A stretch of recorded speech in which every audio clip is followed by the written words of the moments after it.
Hey, what's up guys? Joker here, and I hope you're all doing well. Today we have got some juicy details concerning NVIDIA Super and exactly what that is going to mean for a potential Turing refresh if these rumors are meant to be believed. But first, today's video is brought to you by LevelGo.com, where you could save money on games for all of your favorite platforms, as well as software like Windows 10 Pro for under $16, Microsoft Office 2016 Professional Plus for under $40, and Microsoft Office 2019 for under $80. And if you use my code JSL22 at checkout, you can get 22% off of Windows 10, or use the code JSL16 to get 16% off of any software over on levelgo.com when you use the links down in the description below. So most of you are probably already aware by now that NVIDIA Super was teased just prior to Computex, but unfortunately even up now with E3 pretty much in the books, we haven't really seen any details whatsoever. We have not actually seen any details whatsoever from NVIDIA concerning NVIDIA Super, but thanks to a leak that was posted by Usman Pizzada over on WCCF Tech, he got an exclusive story and a leak, which, as with all leaks and rumors, you should take with a grain of salt, but he does seem pretty confident in his sources, so we'll have to go ahead and just go based on this information. You guys can give me your feedback down in the comments below what you think about this, but really one of the most intriguing things about this is that the 2080 Ti will be getting a Super variant as well, and what that's going to mean for the existing 2080 Ti owners and 20 series owners as well. Now, the first thing coming out of this is when we will actually see these cards. According to Usman, we will actually get to see them on June 21st or somewhere right around there.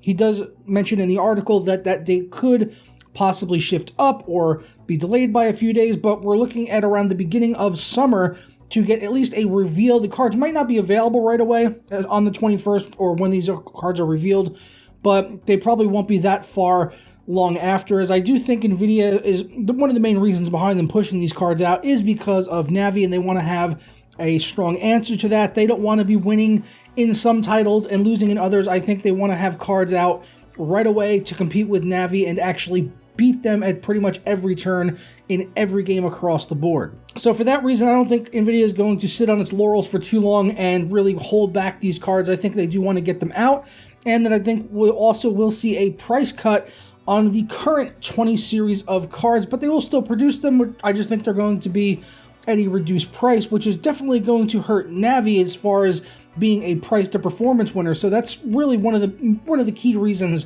behind why NVIDIA is doing this. Now, when the Super trailer was released, we thought maybe we were just going to see faster memory, and maybe it would only be on like the 2060, 2070, 2080, where AMD does have competitors with those cards. The two new Navi GPUs, as well as Radeon 7, are competing with the respective 20 series cards.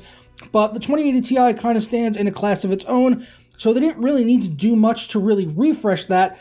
However, the current rumor from this leak is that the 2080 is actually going to get a bump up to 11 gigabytes of GDDR6 memory and will basically be an unlocked 2080 Ti, and it will be priced accordingly at around where the 2080 is priced right now, and the current 2080 will get a price cut. So that's kind of what looks like what they're going to be doing with this here, which is bad news bears for any 2080 Ti owners that went out and spent $1,200 on a 2080 Ti, only to now see these cards get dropped down pretty much to around $800 and become the new 2080 Super. So what does that mean for the new 2080 Ti Super? Well, it's going to be a beefed up 2080 Ti pretty much with more CUDA cores and faster memory, according to the leak over on WCCF Tech. Quoting Usman directly, we could see on this article here, he says that it turns out there is an RTX 2080 Ti Super variant, and it's a brand new chip. It's not an old part, and it's not a repurposed Quadro part. Trust me, I asked.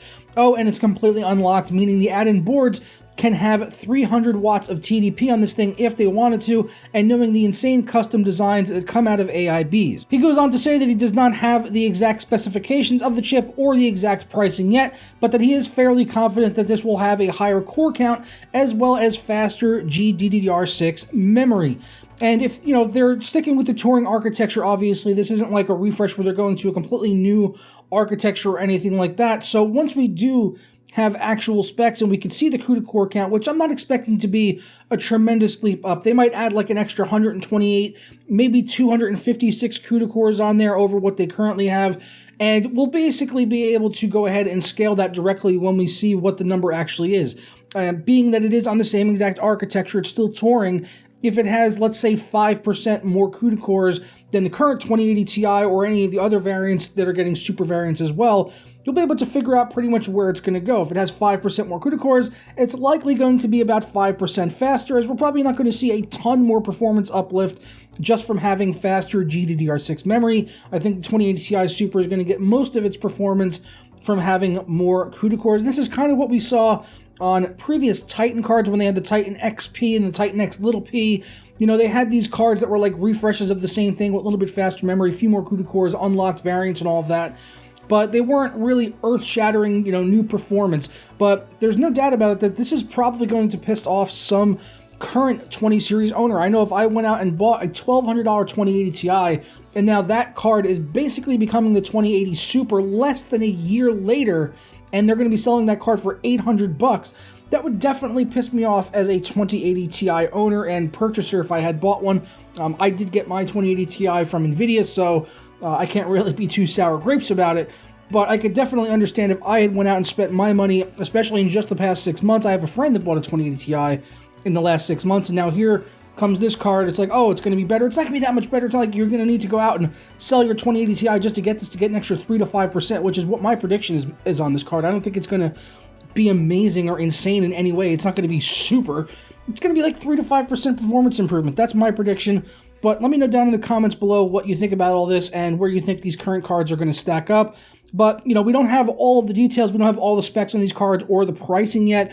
I would assume the 2080 Ti Super is probably going to be around $1,200, and Usman does mention that here. It could be maybe slightly above that as well, but I don't think it'll be too far from $1,200, and then the 2080 Super will probably be around $800 or $900. And according to his leak, it looks like this is the full lineup that we'll be seeing here. We've got the 2080 Ti Super, which is a new chip. We've got the RTX 2080 Super, which is the 2080 Ti non-OC, but it is going to be unlocked, so that'll allow add-in board partner cards to push the chip quite a bit. We've also got the 2070 Ti Super, which is also a new chip, as we have not seen a 2070 Ti at all to this point, but it's basically going to be an amped up 2070 or maybe a slightly cut down version of the current RTX 2080, or maybe even just like the current RTX 2080.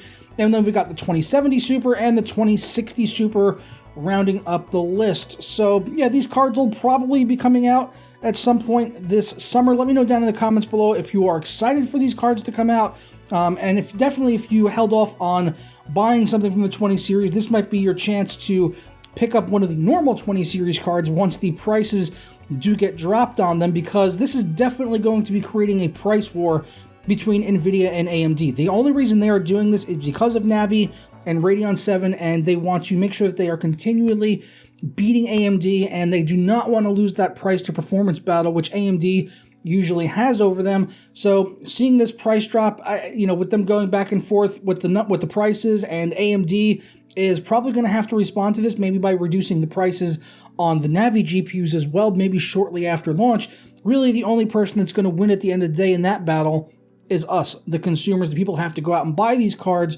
So yeah, that's, at the end of the day, this is kind of a good thing for everyone, except for people that already bought 20 series cards. It's bad news for them.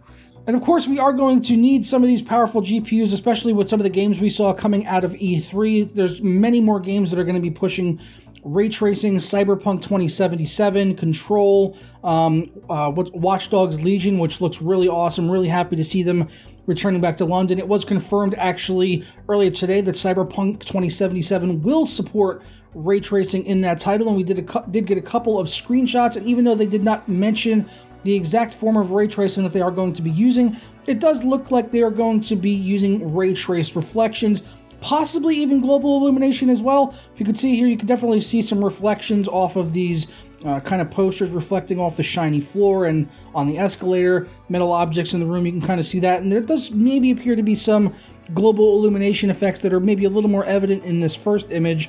But yeah, we only got 2 pictures to go on here, so it's kind of hard to say. But it definitely appears that we at least are getting ray trace reflections and possibly global illumination. And you know, hopefully these games get DLSS as well, because that has been a huge help, especially in playing some of these ray trace titles in 4K. Things like Ray Trace Shadows and Shadow of the Tomb Raider. That game, you cannot run that game at 4K with Ray Trace Shadows at 4K at a very smooth frame rate. You're going to be getting around like 30 frames per second, but putting on something like DLSS boosts the performance quite considerably in that game, although it didn't really have the most drastic visual effect on the game, but being able to play it in 4K is nice, and having everything turned up is good as well. But some of these new titles, I could definitely see maybe needing a little bit more horsepower to run, but I probably wouldn't upgrade personally until the new 3000 series, if that's what they end up calling it. Or they could go 2180 Ti, they could go 3080 Ti on the next generation. But yeah, pushing some of these new titles, like I said, Watch Dogs Legion, Control, Cyberpunk 2077. If I'm going to be playing these games at 4K, I'm probably going to want to run them on the next gen of GPUs. I don't think the current super cards are going to be enough to really push ray tracing that much further than what we currently already have. So these cards are not going to be for 20 series owners. These are going to be people that maybe waited to kind of see what AMD was going to do. And now once we see these cards and we see the Navi cards come out, we can go ahead and test all of those, and that'll help you guys, the consumers, make a better, more informed opinion. So if you waited this long, kudos to you, and I hope you can wait just a little bit longer until we actually get the new NVIDIA Super cards and Navi and see what the actual performance is. That way you can make the most well-educated purchase that you possibly can with your money when you're spending several hundreds of dollars on a graphics card that you would like to probably last you at least 2, 3, maybe even 5 years in some situations. But I'm going to go ahead and get on out of here, guys. I hope you enjoyed this video. As always, I do look forward to your feedback, comments, and discussion in the comments below. And if you enjoyed this video, you know what to do. Leave a thumbs up on it, subscribe if you're not already, and ring that notification bell if you've been here for a while. It helps me out tremendously. I'll see you tomorrow for another video. Ta-ra.